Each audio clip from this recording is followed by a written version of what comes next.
Hey guys, welcome back. Today we're going to be testing out another new foundation and concealer. Yet again, there are so many new foundations coming out, I cannot keep up, but I'm trying my best. You guys are on point. You're always sending me new stuff on Instagram and Twitter, so you guys really help me out with new stuff coming out, because if it wasn't for you, honestly, I would be so late with new products. So shout out to you guys. Thank you for that. So today we're going to be testing out the new Makeup Revolution Conceal and Hydrate Radiance Foundation, as well as their new concealer. I'm excited about this because I love their original formula, so I feel like this is going to be good. I have combo skin, so I feel like I can always get away with wearing both matte and dewy foundations, and they work really well with my skin type. But I know not everybody is like that. I know a lot of people did not like their original formula because it was a little bit more on the matte side, so I'm hoping that this will be more ideal for my normal and dry skin people out there. So that's what we're going to test out today. We're going to do a full day wear test, first impressions, of course. I am going to use my usual primers like I normally would. I know some people don't like that, and I got a couple complaints in my last couple first impression foundation reviews, but when I don't use primers, people also complain, so I really cannot please everybody. I like to use primers now because then I can give the foundation really a fair shot, because I typically always use primers with all of my foundations nowadays, so I'm sorry if you don't enjoy. So let's just go ahead. Oh wait, let's address the elephant in the room. Yes, I went darker with my hair. I was just missing the dark hair. I haven't been this jet black in 2 years, so I was like, I need my dark hair back. So I am officially fall ready. So yeah. Anyways, I hope you guys enjoyed this video. Don't forget to grab a snack, and let's go ahead and get started. Okay, so let's put this hair back. Okay, so I'm gonna go ahead and prime. Like I said, I'm gonna just use my usual little priming routine that I've been using like for forever now. I just love it. I'm gonna start off with the Catrice Energizing Prime and Care Spray. This is my fave at the moment.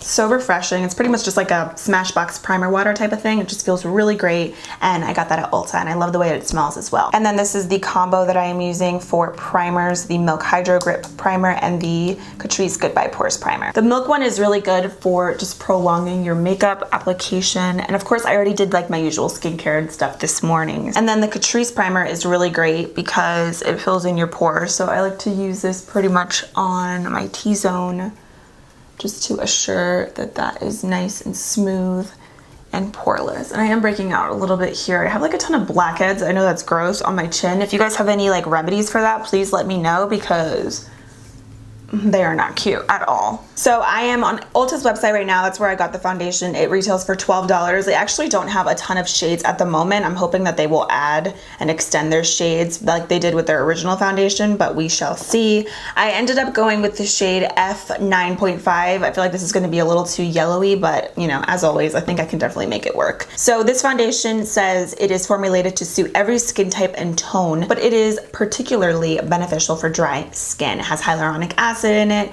offers all-day radiance and glow without settling into fine lines or clinging to dry patches, which is of course a must. It has the glass bottle, and this time there's actually a pump with this foundation versus the original, which comes with like a doe foot applicator, which I honestly really do like. I prefer this over that. Okay, so I'm gonna go ahead and apply this. I'm gonna use one side with a sponge and then probably the other side with a brush, depending on how this looks, but I've been loving the Dose of Colors sponge, so that's what I'm gonna use today. I'm just gonna go ahead and pump this on right on the back of my hand. This is definitely going to be a little too dark for me, but oh goodness, yeah, it's going to be a little yellowy, but hopefully with the concealer I can make it work. I know I'm not the best at matching foundation shades. I felt like it was a little difficult to try to match the shades because I didn't have a lot to choose from this time, like with the original. So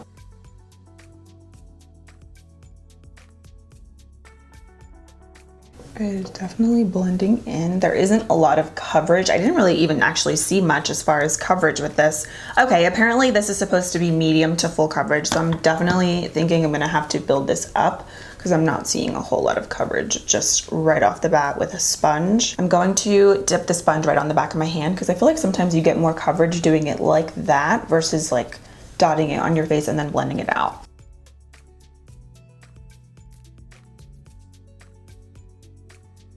This color might be good if I was a little bit tan, or maybe even self-tanned, because it definitely is very yellowy. So I'm gonna drag it down a little bit to my neck, which I don't typically like to do, but we're gonna have to do it. I'm even gonna put some on my ears. First impression, I feel like their original foundation is definitely more full coverage right off the bat versus this one, but I mean, it's still looking pretty good. There isn't a ton of hydration or dewiness peeking through. It's definitely more of like a natural finish foundation, which I think is pretty. It's not like too dewy, so it's nice. On the other side of my face, I'm gonna use the Kokie 618 foundation brush, which is one of my favorite brushes. I can get Kokie at Walmart or Rite Aid. And I'm just going to see how it looks with a brush, because with the sponge, I just don't see a ton of coverage. Oh my goodness, this is too dark for me. No. I can already see the comments. Please be nice. I know it's my fault that I got too much of a dark shade. Definitely does give you a little bit more coverage with a brush. Not much, not a huge difference, but. Oh no, Jasmine, what did you do? I think I like it a little bit more with a brush, to be honest, versus with this sponge. I'm gonna just cover this up a little bit. I feel like I don't need a ton of full coverage all over my face, so I'm just gonna do a little bit more, like on my chin.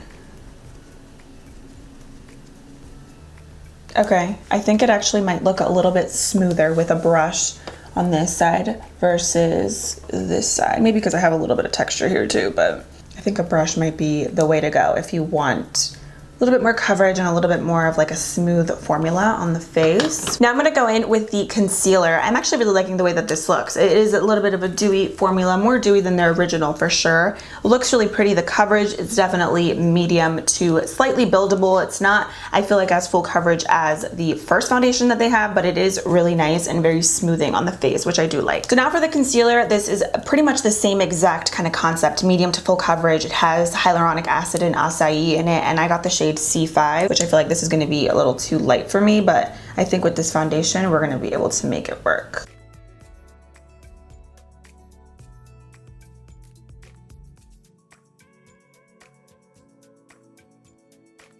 Okay, I'm gonna do a little bit more since this concealer is buildable. I usually always build this concealer up because I do like some more full coverage.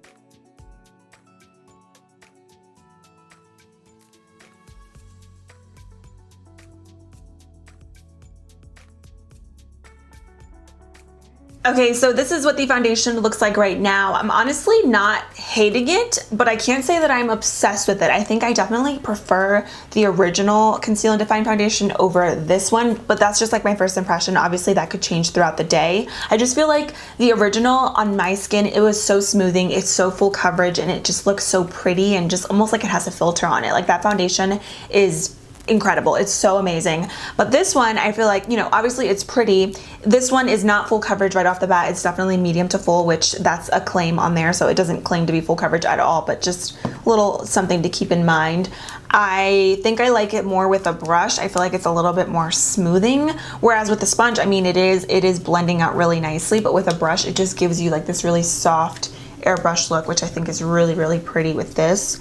So does cover up everything really well, but I still don't think, even with building this foundation up, that it is as full coverage as their original. So just something to keep in mind. The concealer, on the other hand, I don't really notice much of a difference with that at all, to be honest. I feel like this is like the same exact thing as their original, but I also never really felt like the original concealer for my under eyes was overly drying. I don't have really dry under eyes at all. My under eyes are pretty normal, so maybe that's why as well, but I really don't see much of a difference with the formula or anything with this one. But with this foundation, it definitely is a little bit more dewy than the original, but it's nothing like aggressive or like overly greasy or anything. I think it's pretty, but I don't know if I'm like that obsessed with it. But we'll see how it wears throughout the day, of course. So I'm gonna go ahead and finish up the rest of my makeup, and I'll be right back and we'll do a check-in and we'll chat a little bit more about the products. So I'll be right back. Okay, makeup is complete. I think the makeup definitely looks a lot better now, obviously, versus when I first applied the foundation. I was a little scared, I will be honest with you. I can make a lot of foundations work, but I didn't think I was gonna be able to make that one work because it was very yellowy and very dark. But I did bronze my chest a lot because I feel like that is a must. Obviously this color is off, but I think it's definitely doable, especially once I have the concealer and the powder and everything else on. I made it work. So I'm really loving actually the way that it looks now, but I can't say that I am absolutely obsessed with it, to be honest with you. I remember using the original Conceal and Define foundation and I was blown away by the way that it looked. And today I don't really feel that way with this foundation. And I've been testing out so many amazing foundations lately that this one I'm kind of like, I just feel like really average with the foundation. But of course, we're gonna see how it looks in a couple of hours and maybe my thoughts will change by then, because sometimes foundations look better after hours of having it on versus when you first have it on. So of course, we'll see. I did set my makeup, of course, like always, with my Collab Ultra Fine Loose Setting Powder. I use this under my eyes and a little bit on my face, and then I decided to go in with a different powder also to set like my cheeks and everything. And I use the LA Girl Pro Face HD powder, which I love. And then to set my makeup, I actually used the Catrice Prime and Fine Multi-Talent Fixing Spray, another favorite of mine. So right now it is 11:46 a.m. So I'm gonna come back in a few hours. I'll do a check-in with you guys and we'll see how everything looks. So I'll see you in just a few. I'm gonna get my nails done because my thumb just popped off. So I'll see you in a little bit. Hey guys, I'm back. Right now it is 7:34 p.m. So I have been wearing this makeup for about 8 hours or so at this point, and this is what my face is looking like. I have not touched up anything on my face. I started noticing a little bit of oil peeking through probably about 4.5 hours into me wearing the foundation, and then a lot of oil started peeking through about an hour ago, which leads me into maybe like 7 hours or so into seeing like a lot of oil of me wearing the foundation, which isn't terrible, and that's typically pretty average with me and having to touch up. So I am going to touch up today on camera just so we can see how it looks. I will say though, you guys, I'm still not like obsessed with it. Just looking at myself now, looking at myself in the mirror, in the car, outside, I don't really see that wow factor with this foundation and concealer. Like, I actually really do like the concealer. Like, it's nice. It definitely is like the original, but I feel like this one is a little bit more creasy, like slightly, than the original for me. But I don't feel like this is like blowing me off my seat. Like, I definitely prefer their original Conceal and Define foundation. I feel like there's just something about that foundation that just makes my skin look porcelain, whereas with this I just don't really see that. I just feel like it's kind of sitting on top of my face. You can see it definitely has settled into my fine lines, which is one of the claims that it doesn't. I have to disagree with that. I think that it does, which it really isn't like a huge deal. It is a little oily around my nose, which tends to happen, but it is extremely oily on my T-zone. So I definitely need to touch up. Like, I need a blotting sheet and I need some powder on my face like yesterday. I feel like though, I will say, like, as far as me looking super oily, it didn't happen right away, which I think is great. There's just like a little bit of oil peeking through a couple hours ago, but it was nothing like right now, like excessive. Right now I do look very oily, but I've definitely had worse and I've had better. So for me, this foundation really right now isn't something that I can really see myself using a whole lot, especially with so many new foundations that I've tried lately. I've definitely have other favorites over this one, and I would much rather use their original over this one. But again, that's kind of just my first impression right now. That could change in the future, but let's touch up and see how it looks. As always, I'm gonna use my Palladio rice paper blotting sheets.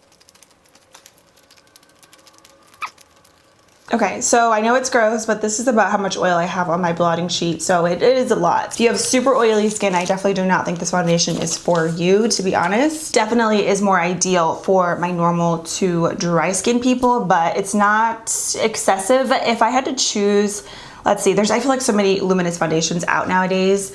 ABH, Fenty, and this one. Those are like the 3 luminous foundations that I have tried, and if I had to choose between these 3, I would go with Fenty. I know Fenty is obviously much more expensive than this Makeup Revolution foundation, but I just like the way that one looks. I feel like it just sinks into my skin better. It looks more natural and fresh. It lasts all day, and it's just a very beautiful foundation. So like, you're dropping a lot of money on it, but I think it's totally worth it. And then as far as this concealer, I feel like this one is a little bit more creasy than their original one. I really like their original concealer, and I like the darker shades that they have for cream contouring. I think it's beautiful. This one, I just feel like it's creasing on me a little bit more than the original that they have. If I had to rate this foundation, I would probably say on a scale of 1 to 10, I'm probably gonna give it a 5. Like, I'm like really in the middle with it. Like, I don't hate it and I'm not obsessed with it, but it's definitely not the worst thing that I've tried, and it's not the greatest thing either. So I'll probably keep using it, but it's definitely not something that as of right now, I think that it's like, you guys need to go get it. Like, if you don't have it, you're really not missing out on much. There's so many other foundations and so many things that I prefer that are more dewy and luminous. Oh, and I forgot to mention, How could I? If you want like a luminous, really pretty everyday foundation that is affordable, maybe you don't want to drop the money on Fenty, I totally get it. I got you. NYX Born to Glow foundation. This is beautiful. It looks so good. The coverage is amazing. It lasts all day and it doesn't make you really oily or anything. It's great. I've been using this a ton because it really is just such a gorgeous foundation, and I'm in the shade medium olive, and this is actually my color. So another thing, speaking of color, that I mentioned earlier to you guys that I don't love about this foundation is the shade range. As of now, I feel like it's a little iffy, and I'm not really obsessed with that. So yeah, those are my final thoughts. Let me know what you guys think. I hope this was helpful if you guys were looking into trying this foundation out. I am going to be testing out the new Kokie foundation in an upcoming video, so stay tuned for that, because I know that's another popular drugstore foundation that's out right now, so stay tuned. But yeah, thank you guys so much for everything. I hope you enjoyed. Don't forget to subscribe and give this video a thumbs up if you did like it, and that is it. Until next time, I will see you guys in a few days in my next one. Bye!